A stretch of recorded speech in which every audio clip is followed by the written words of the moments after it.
Muitas vezes nós ouvimos falar de psicossoma e as pessoas confundem psicossoma até hoje. Vamos mostrar em desenho o que é o psicossoma. Tá vendo que está escrito? O soma é o corpo físico. O corpo físico, soma. Eu li daqui o corpo físico da Sônia. O corpo físico é o soma. O psicossoma é aquele que está ligado a nós pelo cordão. E o psicossoma é a sede da alma, do espírito em si. Nós confundimos, acreditamos que a alma está dentro de nós e que nós... É muito comum essa vertente de achar que está dentro de nós, e não é assim. Nós estamos com a nossa alma exteriorizada que controla o corpo físico. Esse é o quesito. Psicossoma é o espírito. O que envolve a alma. O espírito controla o psicossoma, ele está além disso ainda. Então nós somos o psicossoma. Nós não, nós somos aquele que o psicossoma controla. Corpo Está vendo? físico, Está vendo que está fora? Tá. Soma é o corpo físico, é o médico que está na cadeira. Quando nós dizemos desdobra, vocês não ficam na cadeira? Desdobrados? Olha lá, quando vocês desdobram, é o psicossoma que desdobra. Que chama de? Espírito. A gente chama de espírito. Mas cientificamente chama-se psicossoma. É a psique do corpo. A mente, é a alma. Tudo bem até aqui? Podemos ir? Ou consciência seria? Não. Você está além disso. Além disso. Tá, tudo bem, vou publicar. É corpo. É Espírito comanda corpos. É bem perto da matéria comanda mesmo. dois corpos, o perispírito e o corpo físico. E só uma coisinha, né? No caso do psicossoma, a gente está falando do perispírito como um todo, não de uma parte específica dele. Não estamos se fracionando, não. Isso. Não vamos complicar o tempo. Não Deixa vamos fracionar. Tá frio aí, Lia? Tá do ventilador? Não, tá bom. Tá tranquilo. O que é a mediunidade curativa? A mediunidade curativa se reveste de alta importância, alicerçada nos sentimentos mais puros da mais pura fraternidade. O que André Luiz está dizendo com isso? Que muitos médiuns têm a capacidade, a mediunidade de cura, mas não têm sentimentos puros nem fraternidade pura. Não vai funcionar. Quer perguntar alguma coisa? Não. Ia perguntar. Isso é muito importante nós entendermos, para compreendermos o papel de cada um dentro da sala de passe e dentro da sala de cura. Se nós entendermos isso e transformarmos esses sentimentos puros e essa fraternidade pura no real propósito do trabalho que nós vamos fazer na sala, nós já vamos conseguir, com certeza. Estudar o corpo físico, o estudo da constituição humana, é aconselhável para a aquisição de conhecimentos do corpo em si. Precisa ter noção de anatomia, ter noção onde se ficam os órgãos, ter noção do que é sistema simpático e parasimpático, o que são gônadas, o que são hormônios. Precisa ter esse conhecimento básico, porque esse conhecimento básico abre campo para quem? Para os médicos da espiritualidade. Se nós temos esse conhecimento em nossa mente, o médico da espiritualidade que vai atuar através de nós não encontra a resistência do médium, porque o médium tem esse conhecimento. E ele, sendo fraterno e tendo sentimentos puros, mais conhecimento, o efeito do trabalho que ele está realizando se torna potencializado. Eis aqui uma breve explicação do que acontece, porque um médium consegue mais do que o outro. Por que aquele médium tem mais resultados específicos de cura ou de alívio das dores e o outro não tem tanto? São esses mecanismos. Não, é o ar-condicionado que está fazendo isso. O médium passista, e aqui eu estou falando do passista de uma forma geral, necessita vigilância no seu campo de ação. O que é isso? Qual é o campo de ação? Qual é o meu propósito? O que eu pretendo? Se eu sei o que eu pretendo, o que eu quero, como eu quero agir, eu tenho que me manter vigilante nisso. Mas olha que interessante, da higiene espiritual resulta o reflexo benéfico do socorro. Meus amigos, se não tiver higiene espiritual, que é o quê? Boas leituras, bons pensamentos, estudo sincero, prática sincera do Evangelho, isso é higiene espiritual. Só assim nós conseguimos ter o quê? Reflexo bem fazejo no socorro que nós estamos nos propondo. Muitos trabalhadores saem de casa para o trabalho de passe sem se preparar no quesito de higiene mental e espiritual. E chega no trabalho mediúnico carregado de energias densas que o impedem de realizar o socorro que ele acha que está fazendo. Higiene mental é primordial para isso. Mas essa higiene não é só no dia, né, Antônio? Não, são higiene todos mental os dias. mesmo. Todos os dias. Mas se ele não faz nem no dia do trabalho, nos outros ele não vai fazer mesmo. Por que isso? Esses fatores, sentimentos puros, fraternidade, higiene mental, preparo, são aqueles que funcionam como na lâmpada elétrica, irradiando força e produzindo luz necessária para expulsar as sombras. Eis a resposta, porque alguns médiuns têm um halo espiritual brilhante, forte, equilibrado e intenso, e isso projeta pelas mãos, e o outro é mais apagadinho. Está nesse quesito de diferença. Não é privilégio da espiritualidade, não é que a espiritualidade está tendo preferência pela Sônia e não tem pela Lília. Não é isso. Ou prefere a Lília e não quer a Lia. A espiritualidade é isenta nesse quesito. Eles vão avaliar o potencial do médium, o quanto ele é capaz de beneficiar aqueles que ali estão para o socorro. Ele pode aumentar essa capacidade? Pode o quê? O médico pode aumentar essa Pode capacidade? aumentar o tempo todo. Quer dizer, o médico pode crescer o tempo todo. Sim. Pode começar menor, mas ele pode continuar crescendo. Ele vai evoluindo no trabalho à medida que ele vai se preparando e obedecendo regras que ele mesmo estabelece e cumpre. Não é a espiritualidade que está estabelecendo, olha, para que nós trabalhemos com você, você precisa fazer isso, isso, isso. Isso não cabe a eles. Cabe a nós no nosso estudo. O conhecimento cultural, o que é? O estudo amplia o recurso psicológico do médium, facilitando a recepção das ordens e avisos dos instrutores espirituais. Um exemplo disso é a Célia, por exemplo. A Célia, ela vinha tendo algumas psicografias, desenvolvimento dos amigos espirituais, são amigos sinceros, e a psicografia dela chegou num ponto que não avançava. Não estava ruim, não era anímica, não era psicografias com mensagens desequilibradas, não, mas ela não avançava, ela ficava sempre circulando em torno de um mesmo tema. Quando ela começou a se sentir incomodada e veio falar comigo, eu disse a ela, você precisa estudar, vou mandar um material para você. Comecei a mandar o material. O que aconteceu com as suas psicografias? Ampliaram, porque ela está abastecendo de quê? De conhecimento cultural a mente. E eles vão alcançando isso e ampliando cada vez mais. Temos que fazer isso. Como é fazer isso? É só estudar o Pentateuco? É só estudar as obras espíritas? Não. Precisamos estudar mais coisas que vão se somando a esse conhecimento que já temos. Alguma pergunta? Eu tenho. Sim. O médium pode se especializar? Tipo assim, tem um assunto que ele goste demais de estudar, por exemplo, e seguir naquela vertente? Pode. O grande problema da especialização é que ele se limita.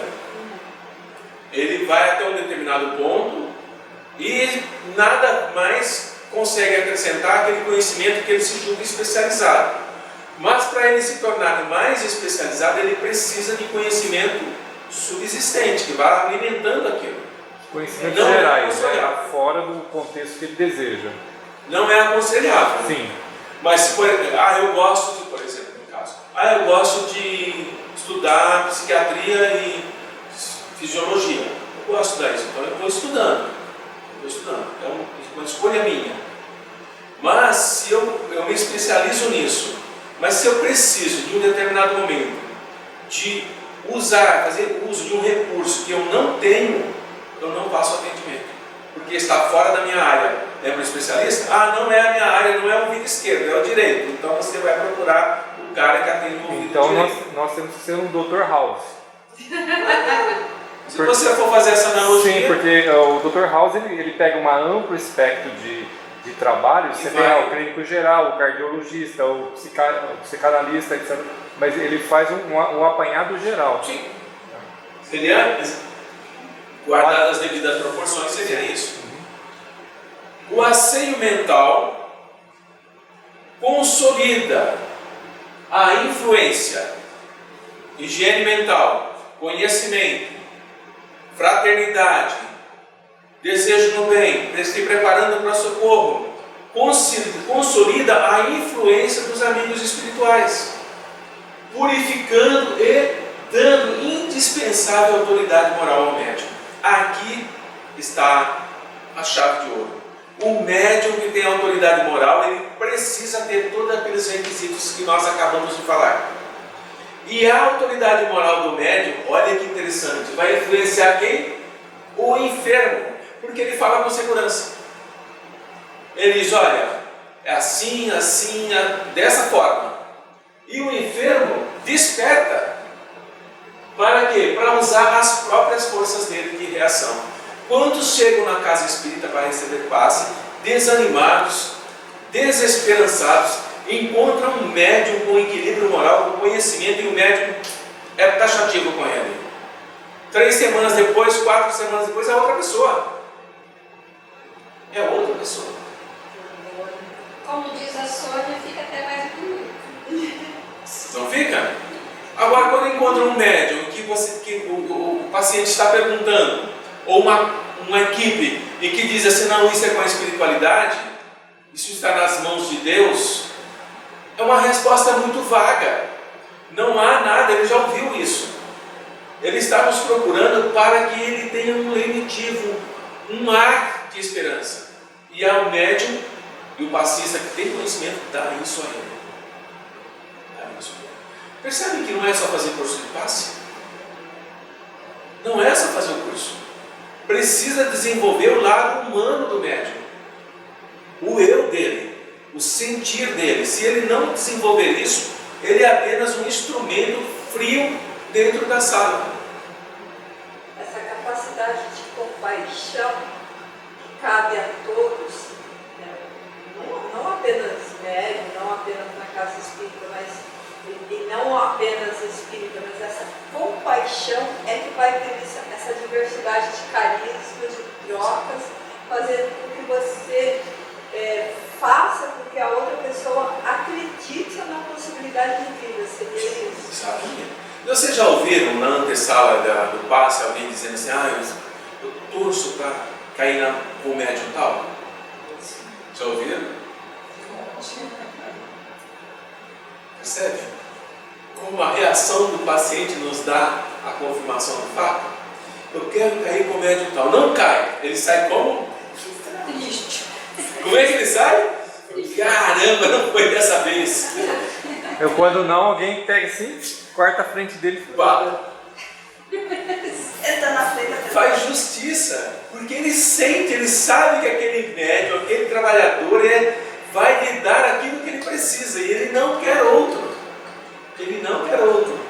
É o mesmo, fazendo uma analogia, é o mesmo que eu me consulto o tempo todo com o médico na minha gestação, na minha gravidez. E no dia do meu parto, não é ele, é outro que merece. Sentiram? Como isso é traumático? É dessa forma. A sala de passe passa por esses psicológicos todos, viu, gente? Vocês não pensam nisso, mas passa. O passista é um verdadeiro representante do magnetizador espiritual à frente do inferno. Olha lá o desenho. O encarnado e o espírito atrás do encarnado que está aplicando o passe. Mais clarinho ali, ó. Tá vendo, Janina? Quem é o representante do Espírito? O passista. Se ele não está em a mente limpa, se ele não tem estudo, se ele não tem moral, se ele não tem fraternidade, se ele não tem bom coração, como é que a energia vai passar? E lembram que na sala de passe a energia começa pelo coronário para saber se a mente está equilibrada? Se não estiver equilibrada, não passa. Lembra na última aula? Foi sobre isso. Depois o povo fala que só a boa vontade é suficiente para dar paz. Em absoluto. Em absoluto. Você pode pegar uma pessoa que nunca fez curso de passe, explica para ele essa aula, e ele tem bom coração, ele tem boa vontade, ele tem moral, ele tem higiene mental, ele lê coisas boas, eles se posicionam e o passe acontece. Melhor do que um passista Melhor oficial. que o passista que está 20 anos ali, fazendo a mesma coisa no automatismo. Não é o automatismo, não é o ritual das mãos. Não, em O absoluto. passe não é o ritual das mãos. O passe é o que você tem de É o que você tem de bom. As pessoas têm que aprender isso. O próprio enfermo, confiante, emite ondas mentais características, assimilando os recursos vitais que está recebendo. Quando Jesus dizia, vai, a tua fé te curou, o que estava acontecendo ali? A autocura. Era a autocura. Ele era tão confiante no mestre, e ele recebia tão fortemente as assimilações, que não era o mestre que estava curando. É a autocura. O tempo todo o Evangelho está falando de autocura, a gente não enxerga. A autocura acontece o tempo todo no Evangelho, quando ele diz, vai, a tua fé te curou. Alguém duvida disso? Sim. Não, de maneira. Estou falando bobagem. À medida que o doente, seja quem for, meus amigos, confere atenção, ele está atento, centralizando as próprias radiações, o que acontece? Sobre as células que estão doentias, ele vai regulando o metabolismo celular, pelas radiações que ele está aceitando e projetando, corrigindo as atividades, mantendo as manifestações dentro de normas, o que? Desejáveis. Está falando de autocura. É o próprio doente.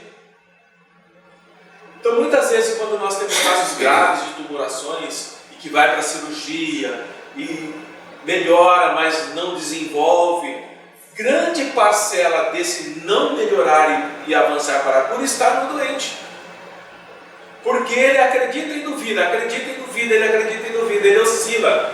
E ao oscilar, ele quebra o processo de autocura e retorna. Aí é falta de fé mesmo. Falta de fé mesmo. E o passista que está nesse ponto, ele registra a falta de fé do encarnado. O que ele faz? Ele apenas projeta os bons fluidos, ele não vai trabalhar profundamente naquele doente, porque ele sabe que não é funcional e é inútil esse tipo de trabalho em quem é refratário. Vai jogar no pé e botar elas fora. Uma vez um passista disse assim para mim, acho que foi aqui na Seara, não me lembro onde foi, ele disse assim, tem algumas pessoas que eu aplico as energias e eu não só sinto, mas como eu vejo a energia batendo, descendo como se fosse numa pedra de granito. Sabe quando joga água numa pedra de granito e a água escorre? Era isso que ele sentia no paciente. Não penetrava. O processo de socorro pelo passe é mais eficiente quanto mais intensa se faz a adesão aos benefícios que recolhem.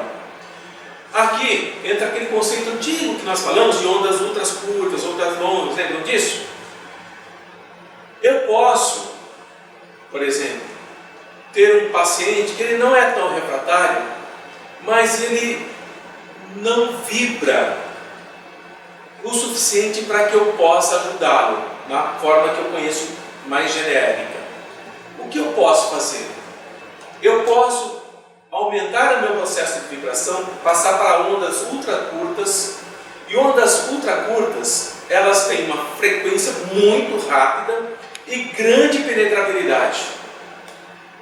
E como ele está parcialmente receptivo, quando eu gero esse tipo de onda, eu penetro aquela camada e consigo alterar o que é necessário naquele doente que está oscilando.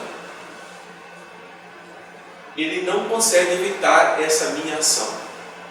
E ao mesmo tempo, como eu estou trabalhando nesse processo, eu tenho como retorno a mesma frequência alta que eu estou enviando.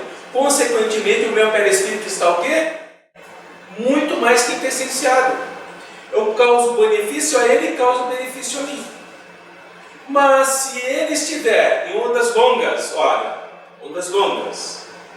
Ondas longas é maldade, ódio, perversidade, tristeza muito profunda, e eu também estou no processo de ondas longas no passe, as duas ondas que estão na mesma amplitude e frequência, o mal que ele está sentindo, eu passo a sentir, porque eu estou na mesma frequência que ele.